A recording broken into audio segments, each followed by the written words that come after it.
DYFI, കാര post office unit, ഉദയം പുരുഷ സ്വയം സഹായ സംഘം എന്നിവയുടെ നേതൃത്വത്തിലുള്ള 5ാമത് കാര വോളി ഫെസ്റ്റ് ബുധനാഴ്ച മുതൽ ഫെബ്രുവരി 4 വരെ നടക്കുമെന്ന് ഭാരവാഹികൾ അറിയിച്ചു.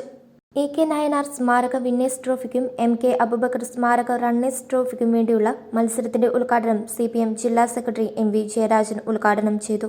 മണിയപ്പള്ളി ആബൂട്ടി ഹാജി മുഖ്യാതിഥിയാകും. Payyanur college, Udaya Mattannur, Yuvathara Pattanur, NAM Kallikandi, PRNSS college Mattannur, Bhagat Singh Annur, task Makreri, Kannampam volley team എന്നീ ടീമുകളാണ് മത്സരിക്കുക. ഫെബ്രുവരി 4 നടക്കുന്ന E.K. നായനാർ സ്മാരക മന്ദിരം വാർഷികാഘോഷം M.K. പ്രേംനാഥ് ഉദ്ഘാടനം ചെയ്യും.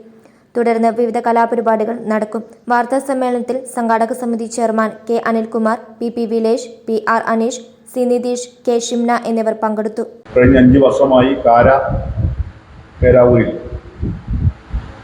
DYFI കാര പോസ്റ്റ് ഓഫീസ് യൂണിറ്റും ഉദയം പുരുഷ സ്വയം സഹായ സംഘവും സംഘടിപ്പിക്കുന്ന വോളി ഫെസ്റ്റ് ഇത്തവണയും വളരെ ഗംഭീരമായി നടത്താൻ തീരുമാനിച്ചതിൻ്റെ ഭാഗമായിട്ടാണ് ഈ പത്രസമ്മേളനം ചേർത്തിട്ടുള്ളത്. സഖാക്കൾ CP ആണ്ടി, അതുപോലെ തന്നെ V. ശങ്കരൻ എന്നിവരുടെ സ്മരണാർത്ഥം E.K. നായനാർ സ്മാരക വിന്നേഴ്സ് ട്രോഫിക്കും അവിടുത്തെ പ്രധാനപ്പെട്ട പാർട്ടി പ്രവർത്തനമൊക്കെ ആയിട്ടുള്ള ശ്രീ സഖാവ് M.K. അബൂബക്കറുടെ സ്മരണാർത്ഥമുള്ള റണ്ണേഴ്സ് ട്രോഫിക്ക് വേണ്ടിയുള്ള 5ാമത് കാര വോളി ഫെസ്റ്റാണ് ജനുവരി 31 ആരംഭിച്ച് ഫെബ്രുവരി 3 വരെ വോളി ഫെസ്റ്റും 4-ാം തീയതി അവിടുത്തെ E.K. നായനാർ സ്മാരക മന്ദിരത്തിൻ്റെ വാർഷികാഘോഷത്തിൻ്റെ ഭാഗമായിട്ടുള്ള ഗ്രാമോത്സവം എന്ന രീതിയിലാണ് ഇപ്പോൾ പ്ലാൻ ചെയ്തത്.